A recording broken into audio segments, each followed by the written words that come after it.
HOA dumped sand in my pool and destroyed it. I sued them for criminal mischief and won. The morning I found sand piled 6 feet deep in my swimming pool, I knew Karen had finally crossed a line she couldn't uncross. My name is Emmett Cole, 42 years old, a structural engineer living in Maple Ridge Estates, Ohio. I bought this house 5 years ago with my late wife's life insurance money, the last thing she gave me. That pool wasn't just concrete and water. It was her dream, tiled by our own hands one summer. Diane Hargrove ran our HOA board like a queen ruling a kingdom of manicured lawns and silent obedience. She'd been president for 11 years and nobody dared challenge her, not even the treasurer. I'd heard the rumors. Fines for grass half an inch too tall. Liens placed over paint colors. Silent complaints, quietly paid, never contested, that was the unspoken rule everyone seemed to follow. People smiled at board meetings, then vented behind closed doors, afraid of becoming the next target.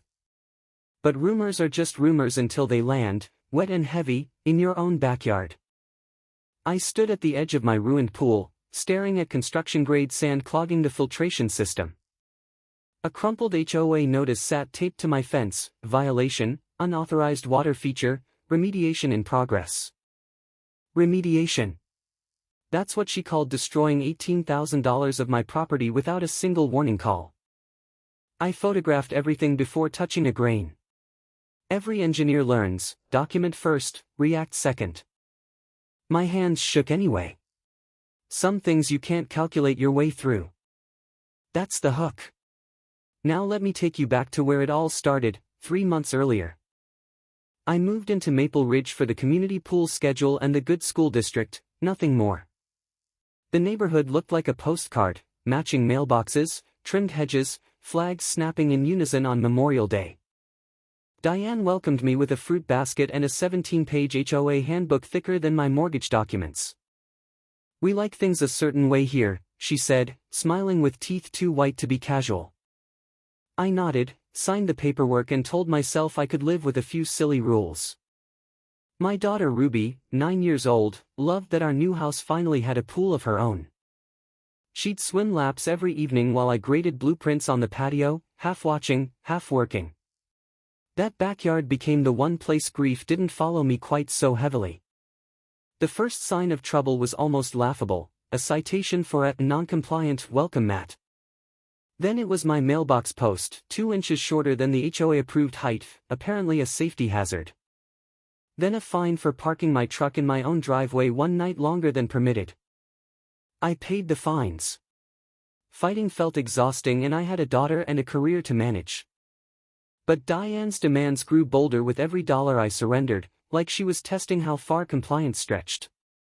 Neighbors murmured about her at the mailbox, then went silent the moment her car rounded the corner. "She's got the board wrapped around her finger," whispered Mrs. Petrosky, my neighbor of 30 years there. "Cross her once and she'll find a way to make your life a nightmare," she added. I laughed it off. I build bridges for a living. How bad could an HOA president really be? That question would haunt me later, when I finally understood exactly how far she'd go.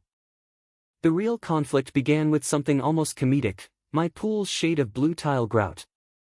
Diane claimed the grout color deviated from Community Aesthetic Standard 4.2, a clause nobody had ever enforced. I pulled out my original permit, approved by the previous board president, matching color code included. She dismissed it instantly. "Standards evolve, Mr. Cole. You'll need to redo the grout by month's end. Redoing pool grout costs thousands." I asked for a formal hearing, per the bylaws she'd handed me. She denied the request, citing a scheduling conflict that somehow lasted 6 consecutive months. I started keeping a folder. Every notice, every email, every date and time, meticulously labeled. An engineer's habit: if you can't prove it happened, it didn't happen, not in any court. That folder would become the single most important object in this entire story. One evening, I overheard Diane bragging to another board member at the mailbox kiosk. "People don't fight back if you make the process exhausting enough," she said, laughing lightly. She hadn't seen me standing behind the hedge, groceries in hand, ears suddenly burning hot. That was the moment I stopped seeing this as bureaucracy and started seeing it as a strategy. A strategy built on exhaustion, designed so residents would rather pay than fight for fairness. I decided right then, I wouldn't exhaust easily. I'd out-document her instead. Small mercies first, though. I recorded nothing that night, just filed the memory away carefully. The next violation notice arrived 2 weeks later: unauthorized, excessive shade structure, my daughter's pool umbrella. I measured it against the handbook's own diagram. It fit every listed specification exactly. I sent proof by certified mail, return receipt requested, a habit I'd keep for months.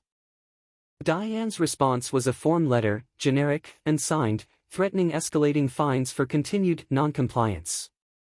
I noticed something odd: her citations always referenced clauses that seemed conveniently vague or rewritten. I requested the HOA's official governing documents from the county recorder's office, just to compare. What I found stunned me. Several bylaw amendments existed that residents had never voted on. Twist number 1, Diane had been quietly altering HOA rules without proper board or resident approval. My hands went cold reading the recorder's stamp date, 6 months before my grout citation appeared. She hadn't just enforced rules unfairly. She'd rewritten the rulebook to justify targeting me specifically.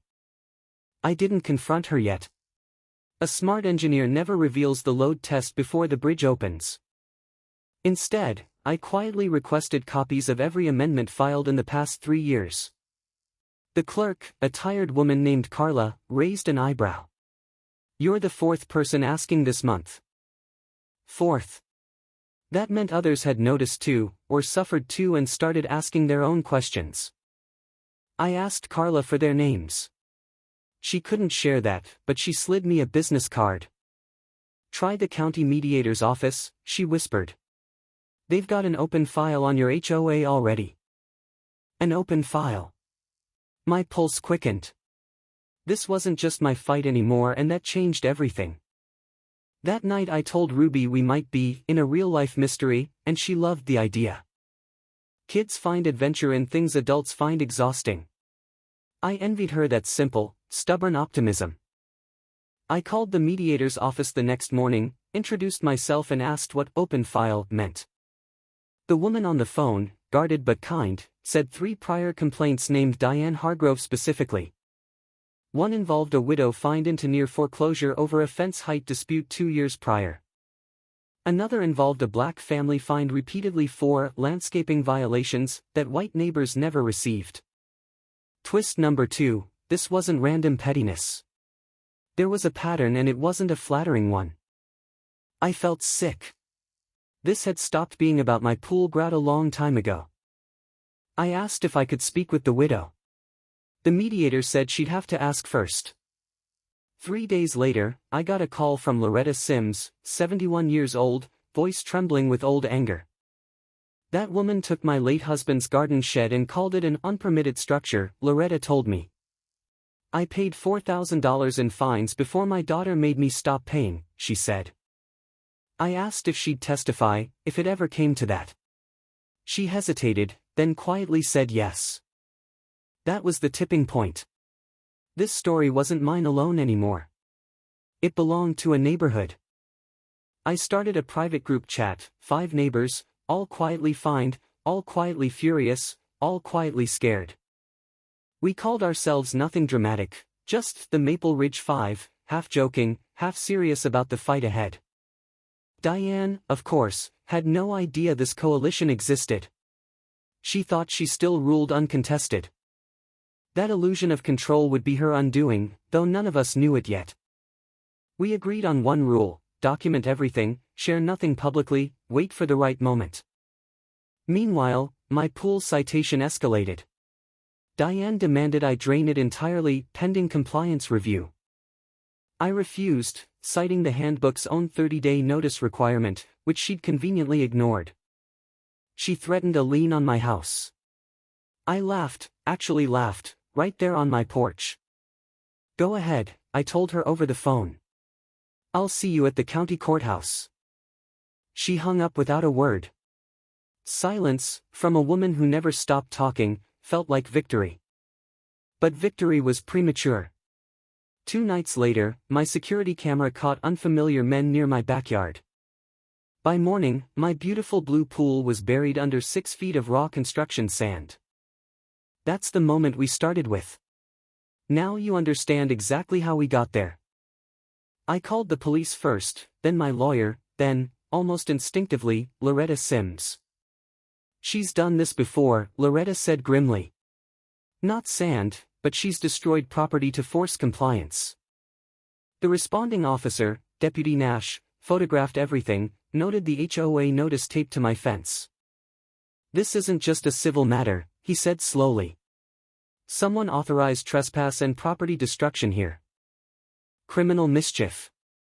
Those 2 words would define the next 4 months of my life entirely. I hired an attorney named Priya Anand, a sharp, no-nonsense woman who specialized in HOA abuse cases. She reviewed my folder, 3 months of certified letters, photos, and now recorder's office documents. This is the most organized victim file I've seen in a decade, Priya told me, impressed. Most people give up before they get here, she said.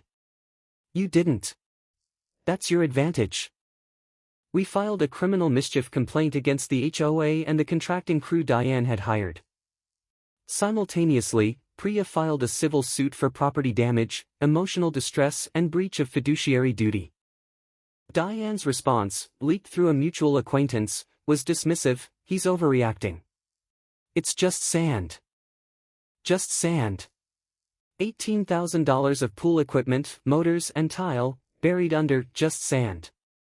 The Maple Ridge 5 went public within the neighborhood, quietly, one porch conversation at a time. Loretta agreed to give a sworn statement. So did the family who'd faced landscaping harassment. Suddenly Diane wasn't fighting one stubborn engineer. She was fighting a pattern with witnesses attached. She didn't know that yet. She still believed intimidation would work like it always had before. At the next HOA meeting, she stood at the podium, composed, controlled, utterly unshaken in appearance. Mr. Cole's pool posed a structural hazard to adjacent properties, she announced calmly to the room. I stood up. Then why did your own engineer's report, filed 2 years ago, say otherwise? Twist number 3, I'd found the original HOA commissioned inspection report proving my pool was compliant. Diane's smile flickered, just slightly, the first crack I'd seen in 11 years of her reign. That report is outdated, she said quickly, too quickly, voice rising half an octave. Nobody in that room missed it. 50 neighbors and every single one noticed her stumble. Mr. Delgado, the quiet retiree from Unit 14, stood up next, clutching his own folder. I have 3 years of fines for a shed my dad built. Approved shed. Approved permits. One by one, hands started rising. Not to vote her way, but to share their own stories. Diane's grip on the meeting slipped visibly, like sand through fingers, fittingly enough. She adjourned the meeting abruptly, citing time constraints, and left through the side door quickly. That night, the group chat exploded. 17 new members joined within 2 hours, all with stories. We were no longer 5. We were becoming a movement and Diane had no idea yet. Priya filed a motion requesting HOA financial records, citing suspected misuse of resident dues. The judge granted partial discovery. What we found next changed the entire shape of this case. Diane had been paying the sand dumping contractor through a shell account linked to her husband's business. Twist number 4, her own family profited from every remediation project she ordered against residents. Loretta's shed removal. The Delgado family's landscaping fines. My pool. All routed through one contractor. This wasn't governance anymore. This was a woman running a private enforcement racket disguised as community rules. Priya's eyes lit up reading the discovery documents. Emmett, this just became a criminal enterprise case. I felt something I hadn't felt in months, not just anger, but genuine, focused hope. We were quiet for a while after that discovery, letting the evidence build without tipping our hand. Diane, meanwhile, doubled down publicly, sending a neighborhood newsletter defending her diligent enforcement record. She called critics a small, disgruntled minority trying to lower our community's standards, in print. Ruby found the newsletter on our porch and asked, "Why does she hate our pools so much?" I told her the truth, simplified: sometimes people abuse power because nobody's stopped them yet. "Are you going to stop her?" Ruby asked, eyes wide, completely serious for a 9-year-old. "I'm going to try," I told her, and I meant it more than I'd meant anything in years. Priya scheduled depositions. Diane's contractor, facing his own liability, agreed to cooperate for reduced charges. His deposition confirmed the shell account, confirmed Diane's direct instructions, confirmed the timeline of every incident. Twist number 5, he also revealed Diane had ordered surveillance on residents who questioned board decisions. Cameras disguised as birdhouses. Recorders taped inside community mailboxes. An HOA president spying on her own neighbors. Deputy Nash, reviewing this new evidence, added wiretapping violations to the growing criminal complaint. Diane's attorney requested a settlement meeting, hoping to resolve everything quietly before trial began. Priya laughed at the offer amount. "She's offering to replace the pool." "We're past that now." We declined. Some fights aren't about money anymore. Some fights are about making sure it stops. News of the case spread beyond Maple Ridge, first through local Facebook groups, then local news. A reporter named Sasha Okafor reached out, asking to cover the HOA queen finally facing justice. I hesitated. Publicity felt risky. But Priya reminded me, sunlight is the best disinfectant available. We agreed to one interview, careful, factual, focused on documentation rather than personal attacks against Diane. The segment aired on a Tuesday evening. By Wednesday morning, 40 more residents had contacted our attorney. Diane's decade-long reign, built on quiet intimidation, was collapsing under the weight of collective testimony. She tried one last maneuver, an emergency board vote to remove me from the neighborhood entirely. The bylaws required unanimous board approval. She'd forgotten one board member had already resigned in protest. Twist number 6, without quorum, her removal vote was legally void, a technicality that saved me. Priya filed an emergency injunction anyway, just to be safe, and the judge granted it immediately. Diane was formally barred from taking further board action against any resident pending trial outcome. For the first time in 11 years, Maple Ridge Estates had no functioning HOA enforcement authority. The silence in the neighborhood felt strange, almost peaceful, like a held breath finally released. Neighbors started talking to each other again without fear, comparing stories over actual friendly barbecues. Mrs. Petrosky brought me a pie. "Never thought I'd see the day," she said, smiling wide. The criminal trial date was set for 8 weeks out. Diane hired a high-profile defense attorney. Marcus Webb, known for defending white-collar clients, promised a vigorous defense against these exaggerated claims. He filed motions to dismiss, arguing HOA authority protected Diane's actions as legitimate governance decisions. The judge denied every motion. Property destruction and shell account fraud don't fall under HOA immunity clauses. Trial prep consumed my evenings. Priya rehearsed my testimony until I could recite dates without notes. "Juries trust engineers," she told me. "You think in evidence. That's exactly what we need." Ruby asked if she could come to the trial. I told her some things she'd understand better later. "Just win, Dad," she said simply, hugging me before school one ordinary Tuesday morning. The night before trial, I couldn't sleep. I walked out to my ruined, sand-filled backyard. I sat on the edge of what used to be my wife's dream and I made a promise. "We're almost there," I whispered to no one, to everyone, to the memory of her patience. Trial began on a gray Monday morning, the courtroom packed with Maple Ridge residents, more than 50 strong. Diane arrived in a tailored suit, composed, confident, clearly expecting her usual command of any room.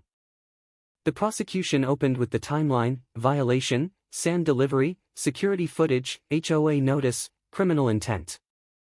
Priya, as civil co-counsel, presented the shell account evidence, connecting every remediation to Diane's husband's business. Marcus Webb objected repeatedly, but the judge, visibly unimpressed, allowed nearly everything into evidence. Loretta testified first, describing her shed, her fines, her near foreclosure, voice shaking but unbroken. The Delgado family testified next, describing years of racially skewed landscaping citations no one else received. My testimony came third. I walked the jury through my folder, document by document, date by date.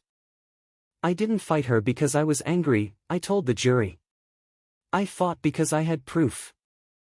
The prosecution played the security footage, unfamiliar men dumping sand into my pool at midnight. Gasps moved through the courtroom, quiet but unmistakable, when Diane's contractor confirmed she'd personally ordered it. Marcus Webb tried one last defense, claiming the contractor acted independently, without Diane's direct knowledge. Then Priya introduced the surveillance evidence, birdhouse cameras, mailbox recorders, Diane's own handwriting on the orders. Twist number 7, one recording, meant to capture a resident's complaint, had actually captured Diane's own confession. Nobody fights back if you make it exhausting enough. Her own voice, played aloud in court. The room went completely silent. Diane's composed mask finally, visibly, permanently cracked in front of everyone. Her attorney requested a recess. The judge granted 10 minutes. Nobody in that courtroom moved much. When trial resumed, Diane's own defense strategy seemed to unravel in real time before the jury. Marcus Webb attempted damage control, arguing her comment was taken out of context entirely, unconvincingly.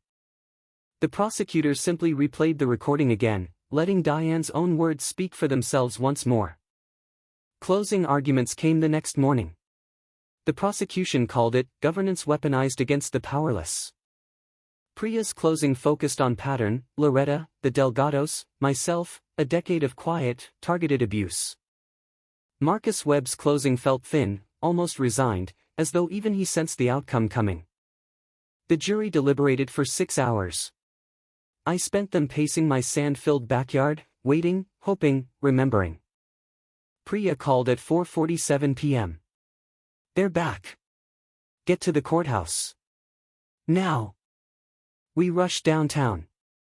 The courtroom filled again, faster than before, word spreading through the parking lot itself. The foreperson stood, holding the verdict slip, and the entire room seemed to hold its breath. On the charge of criminal mischief, we find the defendant, Diane Hargrove, guilty. The room erupted, quietly at first, then not quietly at all. Loretta wept openly beside me. On the charge of unlawful surveillance, we find the defendant guilty. Another wave of stunned silence. Diane sat motionless, staring straight ahead, the composure of 11 years finally, completely gone. The civil verdict followed a week later, full damages for pool destruction, emotional distress, punitive fines added. The court ordered Diane removed permanently from any HOA board position, effective immediately, statewide if applicable. Her husband's shell company was dissolved by court order, assets frozen pending further fraud investigation. Twist number 8, investigators found the same scheme replicated in 2 other HOAs Diane had chaired. Prior communities, years earlier, same pattern, fines, remediation, shell contracts, quiet resident exhaustion, repeat. She hadn't just abused one neighborhood. She'd perfected this racket across a decade, multiple zip codes. New charges followed in those jurisdictions. Diane's legal troubles were only just beginning, it turned out. The judge sentenced her to 18 months, plus 5 years probation, plus full restitution to every victim. Restitution included my pool's complete restoration, motors, tile, grout, all rebuilt to original specifications, paid in full. Loretta received back payment for every fine, plus interest, plus a formal court-ordered apology letter. The Delgado family received restitution and a public acknowledgement of discriminatory enforcement in the court record. Maple Ridge Estates dissolved its old board entirely, holding new elections under county-supervised oversight. Mr. Delgado, of all people, was elected the new HOA president, promising transparency above all else. I declined a board seat myself. I'd had enough governance drama to last several lifetimes, honestly. The contractor, cooperating witness that he was, received probation instead of prison for his testimony. Marcus Webb quietly withdrew from 3 other HOA cases once Diane's conviction made headlines statewide. Sasha Okafor's follow-up article ran under the headline, "The HOA Queen Who Ruled by Fear, Dethroned." Neighbors who'd never spoken before started a genuine community garden where Diane's old office used to be. My pool was rebuilt 6 weeks later, the exact same shade of blue my wife had chosen years ago. Ruby jumped in the moment the crew finished, laughing so hard I nearly cried watching her. "We won, Dad," she said, treading water, sunlight catching the tile just the way it used to. "We did," I told her, and for the first time in months, I actually believed it fully. Loretta invited the whole street to a barbecue that weekend, calling it the first free cookout in years. Even Mrs. Petrosky admitted she'd misjudged how much fight I had in me, laughing about it. I told her documentation isn't dramatic, but it's the quietest, sharpest weapon a person can carry. Diane's house sat empty for months afterward, a "for sale" sign leaning crooked in her once perfect lawn. Nobody in Maple Ridge mourned her absence. If anything, the whole street finally exhaled, together, at last. But justice, I learned, always carries some weight of loss alongside its satisfaction, however earned. My wife never saw this pool rebuilt, never saw Ruby's laughter echo across water again like this. Winning didn't undo the months of stress, the fear, the sleepless nights spent pacing sand. It didn't return the time I'd lost fighting instead of simply living, simply healing, simply grieving. Some victories cost you exactly what they're worth, no more, no less, and you carry that. Still, watching Ruby swim under a sky that finally felt like ours again, I understood something clearly. Fighting quietly, patiently, with proof instead of rage, doesn't just win cases. It rebuilds what mattered. I sat by the pool that evening, folder closed for good, finally, truly, at peace.